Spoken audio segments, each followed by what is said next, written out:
சனாதானம் நிச்சயம் ஒழிக்கப்பட வேண்டும். நன்றி, வணக்கம்.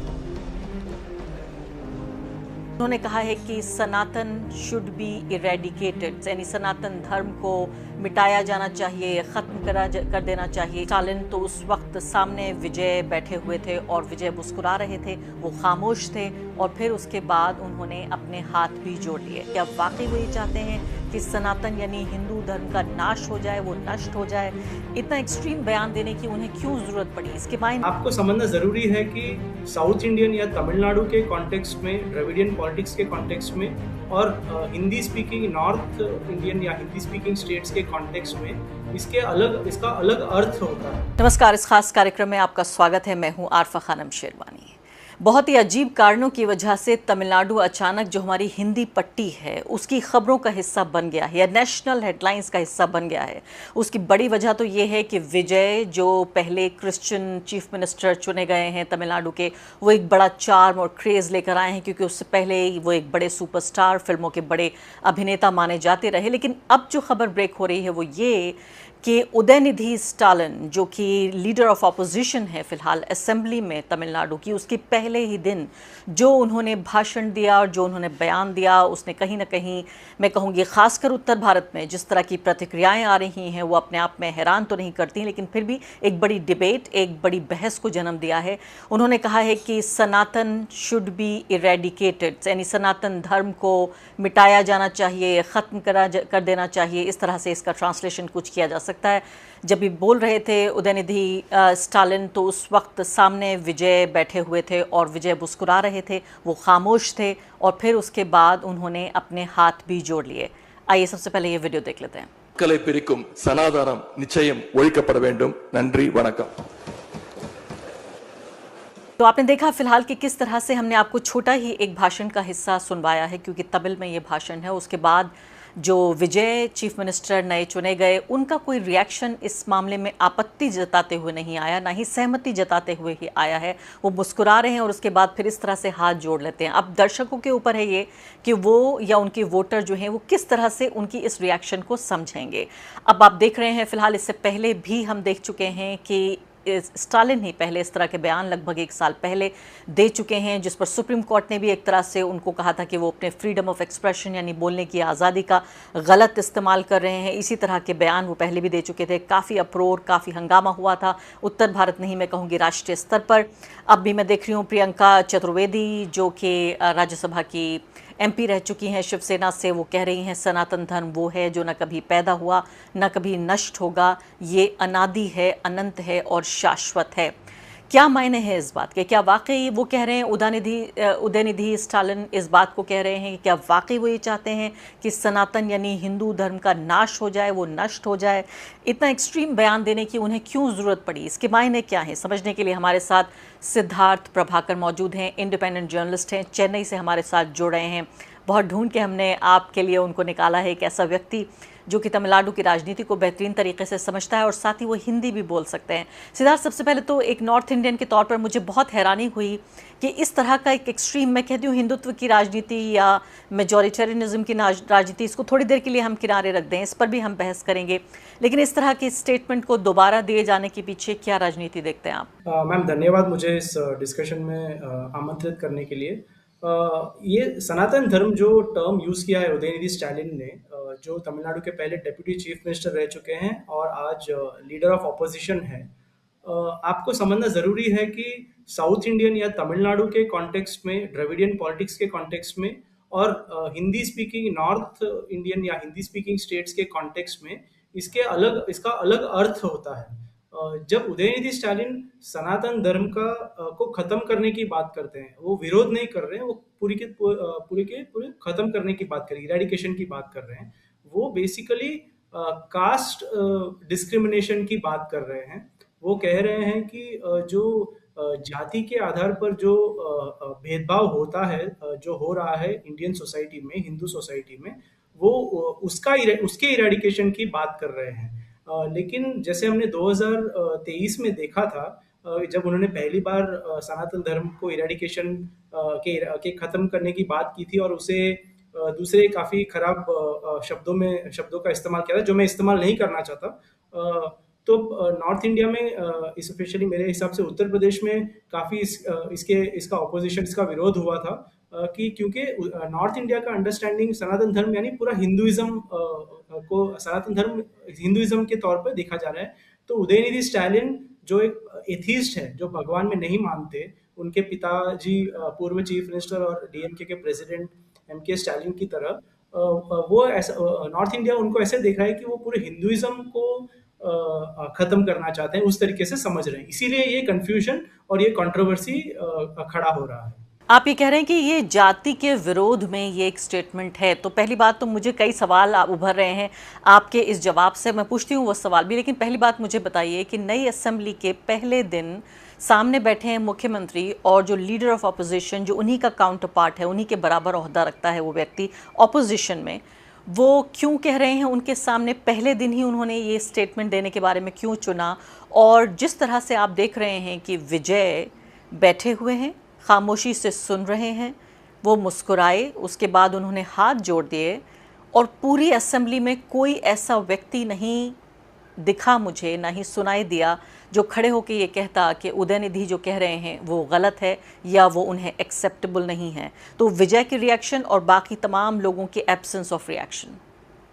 मैम, इसका जवाब मैं थोड़ा डिटेल में देना चाहता हूँ क्योंकि मैं किसी भी हमारे दर्शकों को गलत मैसेज नहीं देना चाहता। पहली बात यह है कि डीएमके का पॉलिटिक्स और टीवी के चीफ मिनिस्टर विजय का पॉलिटिक्स बीजेपी के रेफरेंस में सेम है। दोनों बीजेपी के हिंदुत्व पॉलिटिक्स को अपोज कर रहे हैं। उन्होंने विजय ने भी खुद हर कैंपेन में कहा है कि बीजेपी उनके आइडियोलॉजिकल एनिमी है। तो उस पैमाने पे अगर हम देखें तो उदयनिधि स्टैलिन एक अपने आप को एक उस फ्रेम ऑफ रेफरेंस में दिखाना चाहते हैं कि मैं आपसे ज्यादा बड़ा बीजेपी विरोधी हूँ और मैं सिर्फ गवर्नेंस के मामले में नहीं लेकिन आइडियोलॉजी के मामले में भी मैं आपसे ज्यादा और मैं यानी डीएमके आपसे टीवीके से ज्यादा, विजय से ज्यादा बीजेपी का विरोध कर रहा हूँ।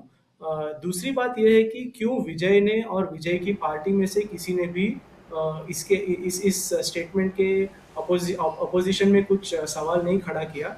इसमें काफ़ी न्यूआंस चीज़ें हैं, दो चीज़ें हैं इनफैक्ट। एक तो यह है कि विजय का पॉलिटिक्स अगर आप देखें तो वो किसी भी कंट्रोवर्शियल चीज़ों पे जवाब नहीं देते और एकदम साइलेंस मेंटेन करते हैं। वो शायद बिलीव करते हैं कि my actions speak louder than words. ये पहली बात है। ये हम उनके कैंपेन में भी देखते जा रहे हैं। इनफैक्ट काफ़ी सारी कंट्रोवर्शियल चीज़ें बाहर आई थी तो उन्होंने ज़्यादा कुछ उसके बारे में बात नहीं की थी। दूसरी बात यह है कि समझना ज़रूरी है कि विजय खुद क्रिश्चियन है, ओपनली क्रिश्चियन है। सी जोसेफ विजय अपना नाम है। तो एक क्रिश्चियन चीफ मिनिस्टर अगर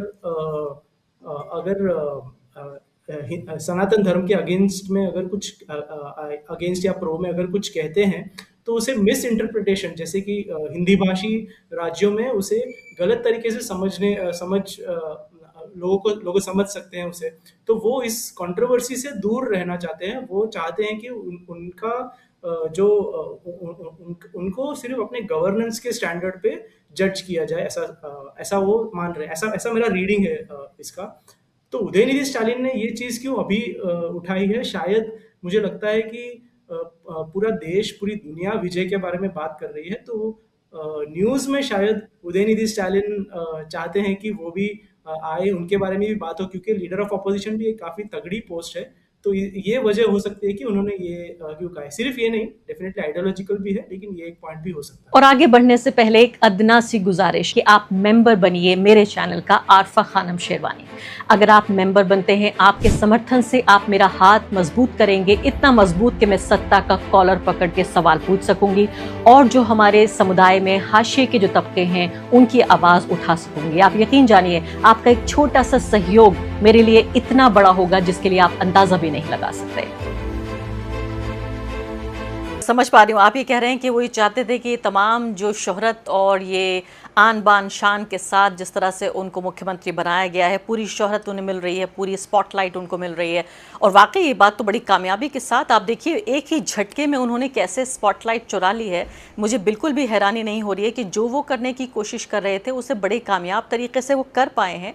और मुझे ये भी एहसास हो रहा है सिद्धार्थ, अगर आप मुझे ठीक कीजिएगा अगर मैं दुरुस्त ना हूँ, कि ये विजय के लिए ये जो टेन्योर है इनका चीफ मिनिस्टर का, ये बहुत आसान नहीं होने जा रहा है। क्योंकि पहले ही दिन जिस तरह से लाइमलाइट चुराई, पहले ही दिन जिस तरह से उन्हें एक कॉर्नर में करने की कोशिश है कि अब आप जवाब दीजिए, मैंने तो बोल दिया कि सनातन को इरेडिकेट करना है, नष्ट करना है, अब आपका क्या जवाब होगा।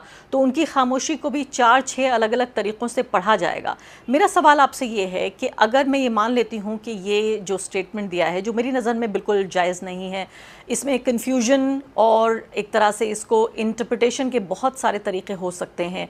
इसमें अगर ये कोशिश थी ये बताने की कि देखिए एक आइडियोलॉजिकल ऑपोजिशन बीजेपी की, जो हिंदुत्व की मेजॉरिटेरियन पॉलिटिक्स का अभी भी स्टालिन परिवार ही रहेगा, या अभी भी जो है वो पूर्व मुख्यमंत्री का परिवार ही है, या वो आइडियोलॉजिकल डिफरेंस है। मुझे लगता है इस तरह का स्टेटमेंट देके तो और ज़्यादा हवा दी गई है और ज़्यादा ऑक्सीजन मिली है, क्योंकि यहाँ नरेंद्र मोदी और बीजेपी और आरएसएस नॉर्थ इंडिया को ये बताने में कामयाब होंगे कि देखिए इन लोगों के ख़िलाफ़, इन लोगों के मुखालिफ हम कोशिश कर रहे हैं कि सनातन को हम जिंदा रखें या सनातन को बचाएं।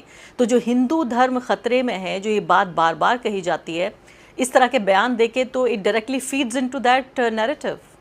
बिल्कुल मैडम, आपकी बात सही है क्योंकि 2023 में भी यही हुआ था। उदयनिधि स्टालिन के ये सनातन धर्म के अगेंस्ट रिमार्क्स को हिंदी भाषी राज्यों में प्राइम मिनिस्टर मोदी और होम मिनिस्टर अमित शाह ने इस्तेमाल किया था और एक नैरेटिव फिक्स किया था कि जो इंडिया अलायंस के पार्टनर है या जो मुख्य पार्टनर डीएमके है वो हिंदू विरोधी है। मैं समझता हूँ कि डीएमके को अभी सिर्फ तमिलनाडु अपना रेलेवेंस वो सिर्फ तमिलनाडु पॉलिटिक्स में देख रहे हैं फिलहाल, क्योंकि विजय के आने के बाद उन्हें काफी बड़ा झटका लगा है, क्योंकि उनके क्लोज सर्कल्स या उनके स्ट्रेटेजिस्ट, उनके एनालिस्ट ने शायद इतने बुरी तरीके से हारेंगे ऐसा प्रोजेक्शन नहीं किया था। तो इसीलिए, और वो इंडिया अलायंस से भी बाहर भी आ गए हैं, कांग्रेस के साथ उन्होंने अपना एक अलायंस तोड़ दिया है। तो इंडिया के दूसरे भागों में इस स्टेटमेंट का, इस आइडियोलॉजिकल पोजीशन का क्या ऑपोजिशन होगा, वो शायद उसके बारे में उन्हें ज़्यादा अभी मेरे हिसाब से फर्क नहीं पड़ रहा है, या वो उसके बारे में ज़्यादा सोच नहीं रहे हैं। वो तमिलनाडु के पॉलिटिक्स में सनातन धर्म का ऑपोजिशन करना काफ़ी इम्पोर्टेंट है, क्योंकि इसे लोग काफ़ी पसंद भी, एक सेक्शन ऑफ लोग काफ़ी पसंद भी करते हैं, और ये दिखाता है, तमिलनाडु में दर्शाता है कि वो प्रो सोशल जस्टिस पॉलिटिक्स है, प्रो ये caste based, anti caste based discrimination है, इस तरीके का एक स्ट्रॉन्ग मैसेजिंग भेज रहा है। और दूसरी बात यह है कि जो सोशल जस्टिस की पॉलिटिक्स है वो टीवी के और विजय भी बात कर रहे हैं। उन्होंने अपने स्वेरिंग इन सेरेमनी में विजय ने अपने गवर्नमेंट को सेक्युलर सोशल जस्टिस का एक टर्म दिया था। तो ये दोनों पार्टियां, आज हम असेंबली में देख रहे हैं, दोनों पार्टियां लड़ रही है ये बताने के लिए कि कौन ज्यादा प्रोग्रेसिव है, कौन ज्यादा अच्छा सोशल जस्टिस पॉलिटिक्स प्ले कर सकता है। सिद्धार्थ, आपने अभी अपनी एक बातचीत में, अभी जवाब में ये कहा कि ये विजय चूंकि वो ईसाई हैं, क्रिश्चियन हैं, तो उनके लिए स्टैंड लेना आसान नहीं होगा। मुझे ये बताइए कि तमिलनाडु की जो पॉलिटिक्स अभी हम पिछले कुछ सालों से देख रहे हैं, एक तरह के से नरेंद्र मोदी और आरएसएस का जो मेजॉरिटेरियन एंटी मुस्लिम पूरा जो एक एजेंडा है, और एंटी फेडरल भी जो एजेंडा है, भारत के पूरे संघवाद के खिलाफ भी नज़र आता है, उसके एक बड़े रेजिस्टेंस के तौर पर हमने देखा है स्टालिन को, खासकर एमके स्टालिन को खड़े हुए उनके सामने। अब जबकि ये चेंज ऑफ गार्ड है, यहाँ पर दूसरे मुख्यमंत्री बन गए हैं, किस तरह से, और आप ये कह रहे हैं कि सिर्फ फ़र्क इस बात का है कि कौन ज़्यादा सोशल जस्टिस की बात करता है, कौन ज़्यादा अपने को ये बताने की कोशिश करता है कि कितना सेक्युलर और कितना लिबरल है, यानी कंपेटिटिव कम्युनलिज्म नहीं जैसा कि हम नॉर्थ इंडिया में देखते हैं, बल्कि एक तरह का कंपेटिटिव सोशल जस्टिसिज्म या फिर कंपेटिटिव लिबरलिज्म की तरफ आगे बढ़ रहे हैं। लेकिन आप साथ साथ ये भी कह रहे हैं कि सावधानी बरत रहे हैं विजय। तो मुझे बताइए कि कितना फ़र्क आएगा और किस तरह का फ़र्क देखने को मिलेगा तमिलनाडु से जो पॉलिटिक्स आएगी under Vijay as a chief minister, और रेस्ट ऑफ इंडिया इसको, भारत का बाकी हिस्सा कैसे देखेगा? मैम, ये एकदम बढ़िया सवाल है। इसका जवाब देने के लिए मैं हिस्ट्री को देख रहा हूँ। जब 1970s में एमजी रामचंद्रन, जो विजय की तरह एक्सट्रीमली पॉपुलर फिल्म एक्टर थे, सुपरस्टार थे, उन्होंने डीएमके को तोड़ के एडीएमके बनाया। तो उस टाइम पे भी डीएमके गवर्नमेंट करुणानिधि जी के चीफ मिनिस्टर में जब चीफ मिनिस्टर थे, तब उनके सेंटर के साथ अच्छे संबंध नहीं थे। लेकिन जब एडीएमके आया तो उन्होंने कॉन्शियसली सेंटर के साथ एक अच्छा रिलेशनशिप मेंटेन किया, जो एनालिस्ट कहते हैं कि जिससे स्टेट गवर्नमेंट को काफी फायदा हुआ और खुद एमजीआर को भी फायदा हुआ। हमें याद रखना चाहिए कि एमजीआर के आने के बाद वो अपने मृत्यु तक चीफ मिनिस्टर रहे और डीएमके उस समय में एक भी बार नहीं जीत पाई। तो मैं विजय के पॉलिटिक्स को उसी तरीके से देख रहा हूँ। वो definitely secular social justice politics, जो डीएमके जिस सेक्युलर सोशल जस्टिस की बात करती है, उसी पॉलिटिक्स को वो भी प्ले करेंगे, उसी फ्रेमवर्क में रहेंगे। लेकिन इतना ओपनली डीएमके जितना एग्रेसिव था सेंटर के साथ, उस मायने में शायद विजय नहीं होंगे एग्रेसिव। वो एक स्मूथ रिलेशनशिप मेंटेन करने की कोशिश करेंगे, ऐसा मुझे लग रहा है। उसमें काफी इंपॉर्टेंट रोल प्ले करेंगे के जी अरुण राज, जो फॉर्मर इंडियन रेवेन्यू सर्विस के ऑफिसर हैं, इनकम टैक्स में काम कर चुके हैं। मेरे सूत्र जिस तरीके से बता रहे हैं, मेरे हिसाब से वो यूनियन गवर्नमेंट और विजय के गवर्नमेंट के बीच में एक इम्पॉर्टेंट लिंक की तरह होंगे। जी हाँ, बिल्कुल आखिरी सवाल अब आपसे, बिल्कुल, कि किस तरह से ये जो पूरा माना जा रहा था कि विजय को अक्रॉस द स्पेक्ट्रम, कि आपकी जात कोई भी हो, आपका धर्म कोई भी हो, हर किसी ने बढ़ चढ़ कर वोट दिया है और इसीलिए वो मुख्यमंत्री बन पाए हैं। वो पूरे तरीके से एक जो उनकी सिनेमा वाले जो फैंस थे, जो भीड़ थी, उसको तब्दील कर पाए हैं वोट में और ये उनकी एक शानदार कामयाबी है। लेकिन क्या आपको लगता है कि वो एक उनकी ईसाई पहचान की वजह से क्या अपने को थोड़ा सीमित रखेंगे, थोड़ा लिमिटेड रखेंगे?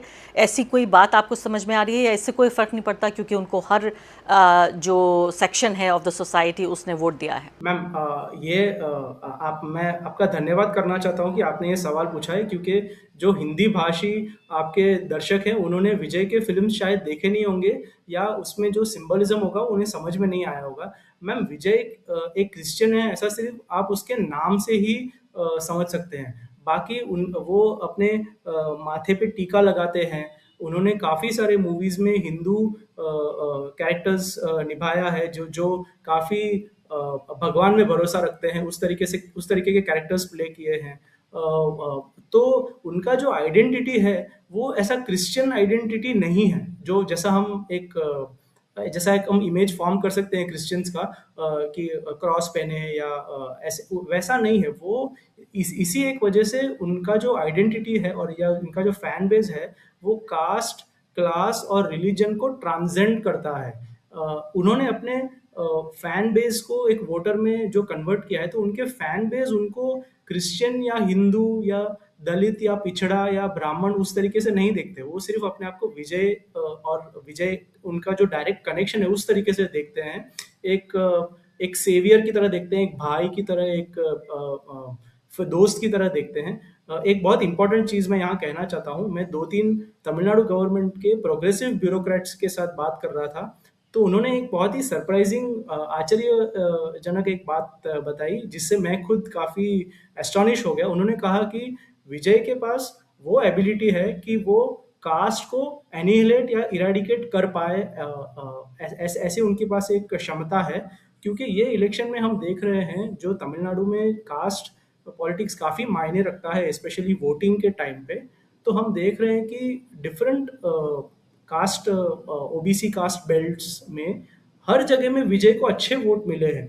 ये बात सही है कि उनके ज़्यादा सीट कन्वर्जन अर्बन एरियाज में हुए हैं, लेकिन जो वोट उन्हें मिले हैं वो रूरल में मिले हैं, अर्बन में मिले हैं। कटिंग अक्रॉस कास्ट लाइंस उन्हें वोट मिले हैं, कटिंग अक्रॉस रिलीजन लाइन और क्लास लाइंस वोट मिले हैं। तो डेफिनेटली ऐसी एक एबिलिटी रखते हैं विजय, ऐसा सीनियर ब्यूरोक्रेट्स का मानना है, जो तमिलनाडु पॉलिटिक्स को 20-25 साल से देख रहे हैं।